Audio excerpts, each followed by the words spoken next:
Hello बच्चों, आज हम लोग यहाँ पे देख रहे हैं ए ब्लॉक एलिमेंट्स। ठीक है, ए ब्लॉक एलिमेंट्स को हम लोग यहाँ पे डिस्कस करेंगे। यहाँ पे हम लोग ए ब्लॉक एलिमेंट्स को डिस्कस करेंगे। ए ब्लॉक एलिमेंट्स कौन कहलाते हैं, ए ब्लॉक एलिमेंट्स किसे कहा जाता है, इनका नाम क्या है, निक नेम क्या है, ये सब चीजें हम लोग यहाँ डिस्कस कर रहे हैं। ठीक है, तो यहाँ पे हम लोग क्या देख रहे हैं, ए ब्लॉक एलिमेंट्स किसे कहते हैं। If last electron enters in -2 f orbital is known as f block. Last electron किसमें एंटर करता है, n-2 f में। ठीक है, फिर क्या कर रहे हैं, f block elements they are also known as inner transition elements. ध्यान देंगे, इनर ट्रांजिशन एलिमेंट्स। देखो n-2 f में एंटर कर रहा है। अगर ये हम देखें n-1 d में था तो इसे हम लोगों ने क्या कहा था, ट्रांजिशन एलिमेंट्स। ध्यान देंगे, क्या बोला था हमने, ट्रांजिशन एलिमेंट्स। क्या बोले थे, ट्रांजिशन एलिमेंट्स। इसमें किसी पर बेस कर रहे हैं n-2 f में, तो इसे हम लोग क्या कहते हैं, इनर ट्रांजिशन एलिमेंट्स। ठीक है, अब देखिए दूसरा पॉइंट हम लोग कहते हैं they have two series। देखो they have two series। अब देखिए इसमें f ब्लॉक एलिमेंट्स क्या है, टू सीरीज में। किसमें बेटा, अब देखिए इसमें हम लोग क्या देख रहे हैं, f ब्लॉक एलिमेंट्स जो है दो सीरीज में रखे गए हैं। what they have two series, what is it, 4f series are known as lengthenoids और 5f series are known as actinoids। ठीक है, अब देखो अब ध्यान देना, यहाँ पे क्या देना, देयर जनरल इलेक्ट्रॉनिक कैलकुलेशन। ध्यान देना, जनरल इलेक्ट्रॉनिक कैलकुलेशन क्या है, n-2 n-2 f 114 to n-1 d 012 ns2। ध्यान देंगे, ये इनका जनरल इलेक्ट्रॉनिक कैलकुलेशन है। ठीक है, अब थोड़ा सा अगर हम लोग यहाँ पे देखें, जैसे आपको यहाँ पे कंफ्यूजन हो सकता है कि कैसे ये फिट होगा, तो मैं आपको यहाँ पे एक एग्जांपल ले लेता हूँ जिससे ध्यान दीजिएगा। हाँ, एक छोटा सा ट्रिक आपको और बताऊंगा कि अगर हम लोग हैवियर एलिमेंट्स का इलेक्ट्रॉनिक कन्फिगरेशन लिखते हैं तो पूरा इलेक्ट्रॉनिक कन्फिगरेशन नहीं लिखते। जैसे हम इसमें सीरियम का लिख रहे हैं, सीरियम है 58 होता है, 58 इसका एटॉमिक नंबर है। अब इसका इलेक्ट्रॉनिक कन्फिगरेशन हम लोग क्या लेते हैं, जेनान ले लेते हैं। जेनान कितना होता है, तो 54 होता है। अब फिर क्या लिखेंगे हम, देखो अब देखो यहाँ पे जेनान का 54 होता है। अब यहाँ हम लोग लिखते हैं, ध्यान देना, 4f1 5d, ध्यान देना 1 और 6s2। ध्यान दीजिए, मैं मैच कराऊंगा। देखो कैसे यहां से मैच कराएंगे, देखो n-2 अगर n यहाँ पे और यहाँ पे जो n क्या है, यहाँ पे ध्यान देंगे, जो n होता है ये क्या होता है, प्रिंसिपल क्वांटम नंबर। क्या होता है, प्रिंसिपल क्वांटम, जैसे सेल नंबर ले लो, आप सेल नंबर कह सकते हो, सेल क्या कहते हैं, सेल नंबर कहते हैं, क्या प्रिंसिपल क्वांटम नंबर कहते हैं। ठीक है, तो ये चीज आपको ध्यान रखना। देखो तो यहाँ पे क्या है, प्रिंसिपल क्वांटम नंबर क्या है, एन में। देखो प्रिंसिपल क्वांटम नंबर क्या है, यहाँ पे 6 है। ठीक है, तो 2 माइनस करेंगे तो क्या आ जाएगा, 4 आ जाएगा और एफ आ गया। फिर यहाँ पे प्रिंसिपल क्वांटम नंबर क्या है, 6 है। देखो 6 से 1 माइनस करिएगा, ये आ जाएगा और ये आपका ऐसा ही होगा। ऐसे मैं अगर इसके लिए बात करूँ, इसके एक एलिमेंट का मैंने थोरियम 90 का ले लिया, तो इसके लिए क्या लेंगे, हमें आपको याद क्या रखना है, रेडान ले लिए। इसका क्या होता है, 86 होता है। ठीक है, अब इसका इलेक्ट्रॉनिक कन्फिगरेशन करेंगे तो क्या होगा, 5f1 5f1 6d1 and 7s2। ध्यान देना, तो ये भी लॉजिक यहाँ पे आ रहा है कि अगर इनका जनरल इलेक्ट्रॉनिक कन्फिगरेशन लिखते हैं तो n-2 f, और नॉर्मल में भी हम लोग कहते हैं कि if last electron enters in n-2 f। ध्यान रखना, if last electrons of any elements enter in n-2 f cell, f cell या sorry if last electron enter in n-2 l n-2 f subcell या orbital में अगर inter कर रहा है तो ये ब्लॉक का एलिमेंट होगा। तो इसके लिए हमें क्या होना, देखना होगा कैसे हम लोग पहचानेंगे कि ये ब्लॉक का एलिमेंट है कि नहीं है। इसके लिए थोड़ा सा हम आपको एक ट्रिक दे देते हैं कि हम लोग इसको लास्ट से देखेंगे। लास्ट से क्या देखते हैं, जैसे इसको हमने देखा, अब हमें इसको पहचानना हो, ध्यान देंगे, अगर हमें पहचानना, मान लीजिए हमें ना मालूम हो, कि हमें नहीं मालूम है केवल ऐसे इलेक्ट्रॉनिक कन्फिगरेशन दिया है, ऐसे सपोज करिए इलेक्ट्रॉनिक कन्फिगरेशन दिया है और हमें पहचानना है कि ये वो मतलब एफ ब्लॉक के एलिमेंट्स है कि नहीं, तो हम क्या लिखे हैं, जनरल इलेक्ट्रॉनिक कन्फिगरेशन में क्या लिखा है, n-2 f 1 to 14 n-1 d। देखो देखो यहाँ पे n क्या है, principal quantum number, principal quantum number.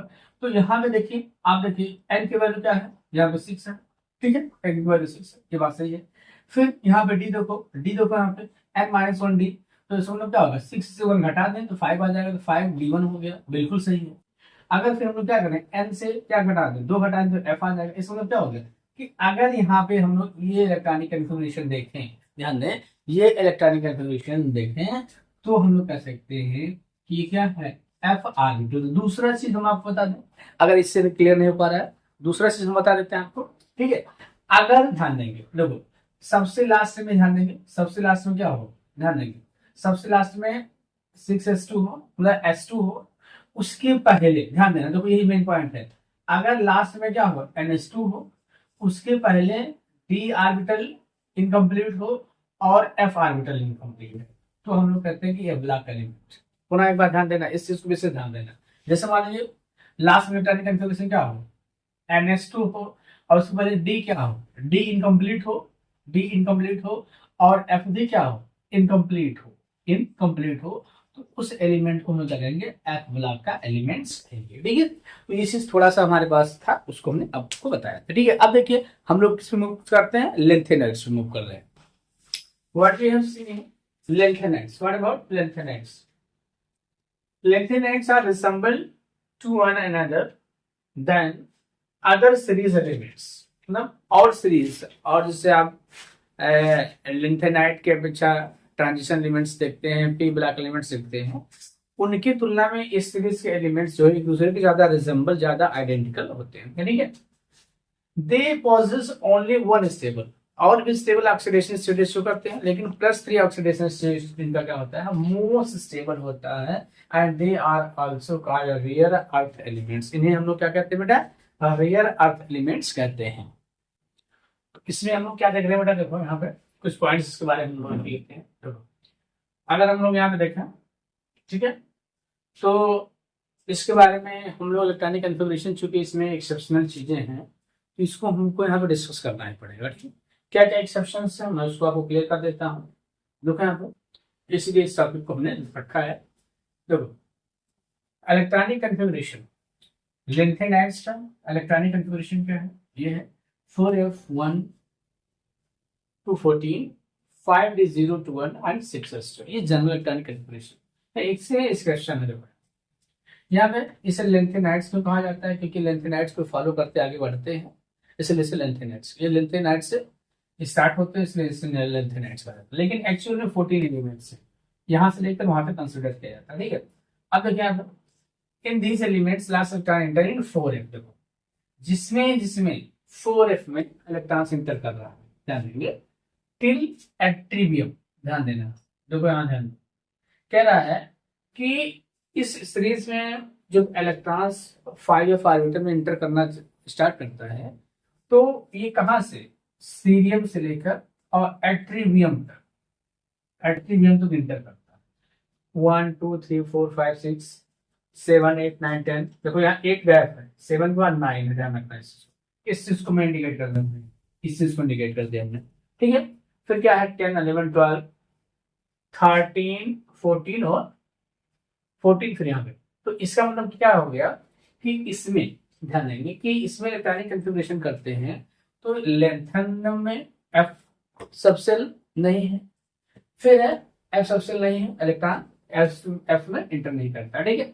फिर किसमें इंटर नहीं करता है, तो हम लोग क्या देख रहे हैं, देखो ये आप देख लो 71 क्या हो गया, देखो इसमें इंटर नहीं करता है, इसमें डी में इलेक्ट्रॉन 5d में इलेक्ट्रॉन रहता है, ठीक है। केवल 5d में इलेक्ट्रॉन्स, ध्यान देंगे इसमें, मतलब ध्यान देंगे यहाँ पे कि कंटिन्यूसली एट्रीबियम तक इंटर करता है, लेकिन इसमें क्या होता है, इलेक्ट्रॉन 5d में जाता है, ठीक है। तो ये चीज थोड़ा सा आपका ध्यान रखना है। तो यहाँ पे हमने देखा है 5d0, तो ऐसा हमने देखा है इस जीरो वाला कॉन्सेप्ट यहाँ पे दिया गया है, केवल इसमें लास्ट में ये इसमें जा रहा है, ठीक है। तो ये कुछ एक्सेप्शनल इलेक्ट्रॉनिक कन्फिग्रेशन क्या है, 71 है, और आपको क्या हो जाएगा, देखो यहाँ पे लेंथेनम ले सकते हैं, 57 को भी कंसीडर कर सकते हैं, और फिर इसमें जीडी कहाँ पे है, देखो इसमें 64, तो ये कुछ एक्सेप्शनल है, इसमें डी में इलेक्ट्रॉन्स हैं, और बाकी में देखो सीरियम में भी है, ध्यान देंगे सीरियम में भी है, देखो ये 58, तो इसमें हमको क्या ध्यान रखना है, क्या ध्यान रखना है इलेक्ट्रॉनिक कन्फिग्रेशन करते समय कि केवल 57, 58, 64 और 71 में इलेक्ट्रॉन 5D में रहेगा, बाकी में कोई इलेक्ट्रॉन 5D में नहीं रहेगा। इस चीज को ध्यान रखना है। देखो इसमें सब में यहाँ से देखो, यहाँ से आप स्टार्ट कर दो, यहाँ से स्टार्ट कर दो, यहाँ देखो यहाँ पे है, यहाँ पे मैं पुनः आपको इंडिकेट करने को देखो, यहाँ पे है 58 हो गया, ठीक है। फिर यहाँ पे है देखो, यहाँ पे है, और फिर कहाँ पे है, यहाँ पे, ठीक है। तो इसमें हम लोग देखते हैं कि केवल 3 एलिमेंट्स है जिसमें 5D में इलेक्ट्रॉन पाया जा रहा है, बाकी में 5D में इलेक्ट्रॉन नहीं पाया जा रहा है। इसलिए हम लोग इलेक्ट्रॉनिक एक्टिविटी क्या लिखेंगे, 5D0 to 1 लिखते हैं। ये 5D0 इसको यहाँ पे हमने रिप्रेजेंट किया है, ठीक है। तो ये चीजें यहाँ पे है। So what we have seen here, ionic and atomic radii, ionic and atomic radii, क्या लिखा हमने, ionic and atomic radii decreases, atomic and ionic radii decreases from lanthanum to lutetium due to lanthanide contraction। lanthanide contraction के कारण जो होता है, इनके size क्या होते हैं, इनके साइज lanthanum से lutetium तक क्या होते हैं, lanthanum to lutetium तक इनके साइज क्या होते हैं, घटते हैं, ठीक है। आप देखिए, आप ध्यान दें, ये फिर हम लोग lanthanide contraction क्या होता है, lanthanide contraction है, ये A है बेटा कंट्रैक्शन से, मान ली कोई इतना है, फिर इससे हो जाना है कंट्रैक्शन, इससे इतना बड़ा था, ये कंट्रैक्ट, ठीक है। कंस्ट्रक्शन नहीं है, कंट्रैक्शन, इतना बड़ा है कितना हो गया, उससे कंट्रैक्शन करेंगे, ठीक है। तो अब हम लोग क्या देख रहे हैं कि एटॉमिक, इनकी एटॉमिक और आयनिक साइज क्या होता है, लैंथेनाइड कंट्रैक्शन के कारण क्या होता है, कम हो जाता है, ठीक है। देखते हैं लैंथेनाइड कंट्रैक्शन क्या होता है। अब देखिए यहाँ पे lanthanide contraction, the gradual decrease in atomic or ionic radius, the gradual lanthanide contraction is a gradual decrease in the ionic and atomic size of lanthanides। lanthanide contraction is the gradual decrease in atomic and ionic size of lanthanides with an increase in atomic number। मतलब lanthanide की size क्या होती है, घटती जाती है, जैसे जैसे उनका एटॉमिक नंबर क्या होता है, बढ़ता जाता है। lanthanide contraction is the gradual decrease in atomic and ionic size of lanthanides with an increase in atomic number। हम क्या करेंगे, lanthanide में जैसे जैसे एटॉमिक नंबर बढ़ता जाएगा, जैसे 57, 58, 58, 57, 58, 59, 60, 61, 63, 64, ऐसे जैसे बढ़ता जाएगा, उनकी साइज क्या होती जाती है, उनकी साइज छोटी होती जाती है। इसे हम कह रहे हैं the gradual decrease in atomic radius with increase in atomic number is known as lanthanide contraction, ठीक है। अब देखिए क्या होता है यहाँ पे, कैसे बढ़ता है, ये हम लोग देखते हैं। जैसे हम लोग क्या देखते हैं बड़ा कि हर एक स्टेप में ध्यान देंगे, हर एक स्टेप में क्या होता है, एक इलेक्ट्रॉन क्या होता है 4f सबसेल पे या ऑर्बिटल में ऐड होता है, लेकिन 4f ऑर्बिटल्स की जो शील्डिंग इफेक्ट होती है, वो शील्डिंग इफेक्ट होता है, इम्परफेक्शन होता है, और वो एक दूसरे को सील्ड नहीं कर पाते, ध्यान दें, सील्ड नहीं कर पाते हैं। उन लोग कहते हैं 4f ऑर्बिटल से पोर सील्डिंग के कारण जो है, यहाँ पे न्यूक्लियस और बैलेंस सेल की इलेक्ट्रॉन में इंटरेक्शन क्या होता है, बढ़ जाता है, जिस कारण साइज क्या हो जाती है, थोड़ी सी स्लाइटली क्या हो जाती है, कम हो जाती है, अपनी तरफ खिंच जाती है, इसको लैंथेनाइड कंट्रैक्शन कहते हैं। इसी को हम लोग देख लेते हैं। तो यहाँ पे कह रहे हैं the gradual decrease in the gradual decrease in the atomic and ionic radius of lanthanides with increase in the atomic number। atomic number बढ़ने के साथ साथ lanthanide के साइज का छोटा होना क्या कहलाता है, lanthanide contraction कहलाता है, ठीक है। अब देखो अब क्या होता है, क्यों होता है, ये लोग देख लेते हैं कैसे घटता है। हमने क्या कहा, with an increase in atomic number, जैसे atomic number बढ़ता है, the positive charge on nucleus increases, जैसे एटॉमिक नंबर बढ़ता है वैसे पॉजिटिव चार्ज क्या होता है, न्यूक्लियस बढ़ता है, इंक्रीज बाय 1, क्योंकि एक ही नंबर ही जैसे 57, 58, 59 है, तो जैसे एक से अगले स्टेप में आते हैं एक एक पॉजिटिव यूनिट क्या होता है, न्यूक्लियस बढ़ता जाता है। 1 unit and 1 more electrons enters in 4f subshell या ऑर्बिटल। क्या होता है, एटॉमिक नंबर बढ़ता है और एक मोर इलेक्ट्रॉन क्या होता है, एफ सबसेल में एंटर होता है। Thus, electron in 4f, electrons in 4f imperfectly sealed each other. जो 4f में इलेक्ट्रॉन्स होते हैं वो एक दूसरे क्या करते हैं, इम्परफेक्टली सील्ड करते हैं, ड्यू टू जिसके कारण, due to poor shielding of 4f electrons.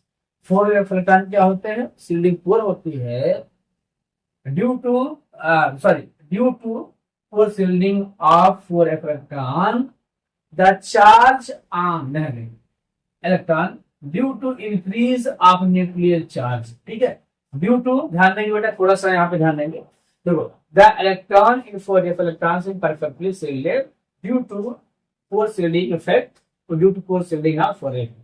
ठीक है, अब देखिए चार्ज, देखो अब यहाँ पे देखिएगा, ध्यान देंगे, due to increase of charge, देखो due to increase of charge, हर एक स्टेप में चार्ज बढ़ रहा है। Valence electrons are slightly pulled, valence electrons are slightly pulled towards the nucleus causing lengthened contraction। ध्यान देंगे, हमने क्या बताया इसमें, पुनः एक बार ध्यान दे दो, हमने क्या कहा कि lengthened contraction क्या होगा, gradual decrease in atomic and ionic size with increase in atomic number is known as lengthened contraction। नीचे हमने बता दिया, जो डेफिनेशन दिया गया है। ठीक है, अब कैसे ये होता है हम लोग ये देख लेते हैं। कह रहे हैं कि जैसे जैसे एटॉमिक नंबर बढ़ता है, तो ध्यान देंगे, क्योंकि इसे हमने लिखा है बेटा कि आपको समझ में आ जाए, आपके नोट्स, इससे आप आसानी से नोट्स बना लें। With increase in atomic number, the positive charge on nucleus increase by one unit and one more electron is in same orbitals. 4f orbitals are subcells. The electron in 4f orbitals or subcells are poor shielded। आप कह सकते हैं electrons in 4f orbitals imperfectly shielded, they shield each other due to poor shielding effect of 4f orbitals। The attraction force on nucleus and valence shell, attraction force on nucleus and valence shell, मतलब attraction force on nucleus and valence shell increases and that causes lengthened contraction। मतलब ऐसे समझो कि इसमें positive charge बढ़ रहा है और इस यहाँ पे इलेक्ट्रॉन है, ऐसे यहाँ पे इलेक्ट्रॉन है। ठीक है, अब लगातार इसमें पॉजिटिव चार्ज बढ़ रहा है, मान की बैलेंस सेल है, बैलेंस सेल है, इसका पॉजिटिव चार्ज बढ़ने का मतलब क्या होगा, इस बैलेंस सेल को अपने तरफ खींचने लगेगा, क्योंकि जो इसमें बीच में 4f ऑर्बिटल है उसके सील्डिंग इफेक्ट क्या है, पुअर है, और पुअर सील्डिंग इफेक्ट होने के कारण क्या होगा, ये इसको अपनी तरफ खींचेगा। तो जो इसका एक्चुअल साइज बढ़ना चाहिए, एटॉमिक नंबर बढ़ने के साथ साथ इसका साइज क्या होता है, घटता जाता है, इसी को लिम्फेनाइट कंट्रैक्शन कहते हैं। अब इसका कॉन्सिक्वेंस और इसका इंपॉर्टेंस हम लोग नेक्स्ट वीडियो में देखेंगे।